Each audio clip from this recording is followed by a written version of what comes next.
அஸ்ஸலாமு அலைக்கும் ஃப்ரெண்ட்ஸ். இறைவன் மிகப்பெரியவன். இன்னைக்கு நம்ம அஃப்னா விலாக்ல என்ன பார்க்க போறோம்னா, இறை தூதர் ஸல்லல்லாஹு அலைஹி வஸல்லம் சொன்னார்கள், நல்லா கேட்டுக்கோங்க, உள்ளத்தை தட்டி இந்த ஹதீஸை அந்த உள்ளத்துக்கு சொல்லிக் கொடுங்க. எந்த ஒரு உயிரும் இந்த உலகத்தில் இருந்து மரணிக்காது, அதனுடைய வாழ்வாதாரத்தை முழுமையாக்காமல். சுப்ஹானல்லாஹ்.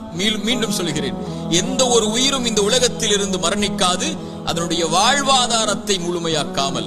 இவன் எதை பெறுவான், எதை இழப்பான், இவனுடைய சொத்து என்ன, இவனுடைய செல்வம் என்ன. ஒரு மனிதன் தன்னுடைய கடைசி சொட்டு தண்ணீரை அருந்தும் வரை, ஒரு மனிதன் தன்னுடைய சுவாச காற்றின் கடைசி மூச்சை இறைவன் எழுதியதின்படி சுவாசிக்கும் வரை மரணம் வராது. ஏன் பயப்படுகிறாய் எதிர்காலத்தை பற்றி? இது எழுதப்பட்டு விட்டது உன்னுடைய வாழ்வாதாரம். எதை பெறுவாய் என்று, எதை இழப்பாய் என்று, நீ செய்ய வேண்டியதெல்லாம் அதை நோக்கி நகர வேண்டியது மட்டும்தான்.